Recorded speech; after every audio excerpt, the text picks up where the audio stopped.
Hey guys, Mike here from Gunspot.com, here with my good friend Jess Hancock of the Wichita Gun Club, and we're here talking about some of the hot topics going around in our culture today here in America. And Jess, as a police officer, I want to just talk to you about all the calls for defunding the police and police reform right now. And I want to get your thoughts on that because a lot of people either want to take away the whole police in general, or they want changes going on. They call out the police department for having a good old boy system and protecting each other and making sure that some grievances and mishandling of things get swept under the carpet and things like that. So what are your thoughts on police reform and the good old boy system and what you're seeing in the police department these days in general from your perspective? That's a great question, Mike. And, I came up in the 90s, totally different policing as that changed through the 2000s and definitely into 2020. And policing nationwide is going to change. There are things that have to reform, things that are going to change. I know this national call for defunding the police, we had a lot of protests. We had some riots in the community that I serve. It's a large Midwestern city, largest agency in our state, and we had pretty good civil unrest for a while there. And it's hard as the officer because there were plenty of times where I was by myself with people lined up just yelling and screaming at me, and I would just, hey, have a conversation with me. Mm-hmm. And I think you would find that I agree, or we can agree on a lot of stuff, but you standing here screaming at me because I'm wearing a uniform is never going to solve or change anything, nor really building something inside me to want to help you. Absolutely. Because it's hard to stand there and just take that. And you can see lots of video of it anywhere, and I really feel for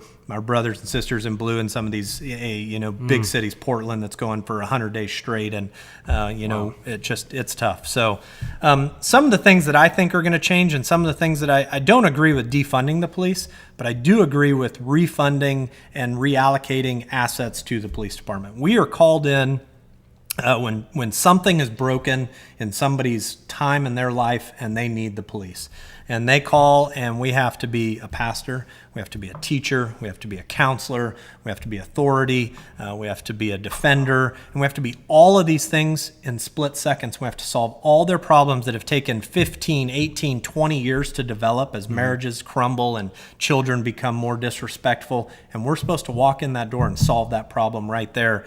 And then if we solve it in the way they don't like, all of a sudden the whole family is against us. And, so it's really difficult. So one of the things we're doing at our agency that I think is really pretty cool. So we brought social workers on staff. We only have 2 right now, and we're in a big city, so there'll be a lot of room for that. But that's budgeting, and that's where I talk about we need to reallocate those funds, and we need to bring those positions in. They're doing great stuff in our juvenile intervention, awesome. and we have that resource right there. And then the second thing that we've done that is just so important, and we only have one of these units, but it's our trial unit, is we have a unit that's out there, and it's a social worker, a paramedic, and a police officer, and they respond to calls together as 3 officers in that unit. And so you have everything right there, and they respond to specific calls, suicide calls, mental health, somebody's having a manic episode or something like that, a parent's got a kid out of control. Well, you have everything right there because you have the social worker who can de-escalate and is trained to talk and do all that at a different level than we are. We get de-escalation, but sure. I don't have a college degree in it. So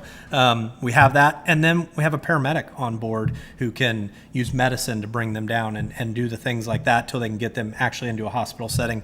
And if it gets bad and they become aggressive and they start attacking them or family, we have a police officer who can intervene. I think it's a great idea. And so when you ask about police reform and defunding, I think we do need to change, and there will be more of that. I think there's going to be always a need for policing.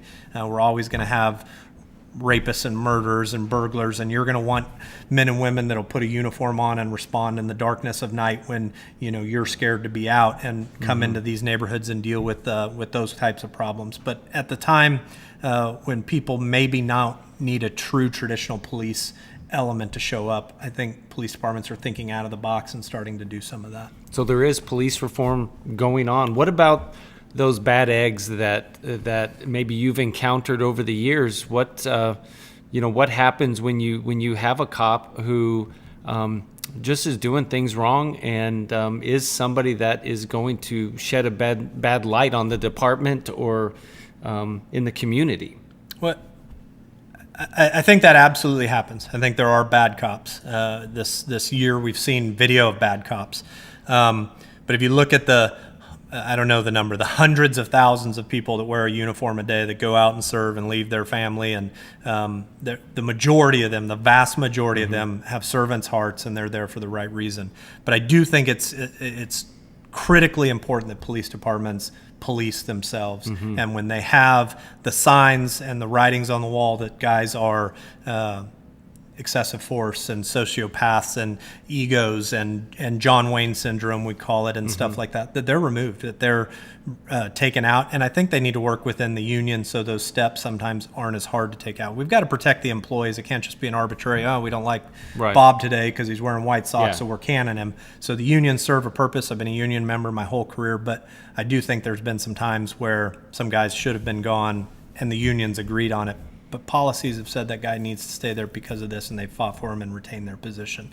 And most of those times, they haven't been, use of force things. It's been more maybe moral issues and things like that, doing things with people on duty where their full time and attention wasn't being given to taxpayer dollars. Right. Gotcha. Okay. Well, that's it for this segment. Keep staying tuned for more with Jess Hancock of the Wichita Gun Club. Hey there, still watching? I want to make sure you know that we have a lot of video content on our channel and more is always coming. We do giveaways, tactical training videos, tutorials, demonstrations, and reviews. So here is what you need to do. Subscribe to our channel and hit that bell notification icon so that you can be notified when we upload a video. And if you like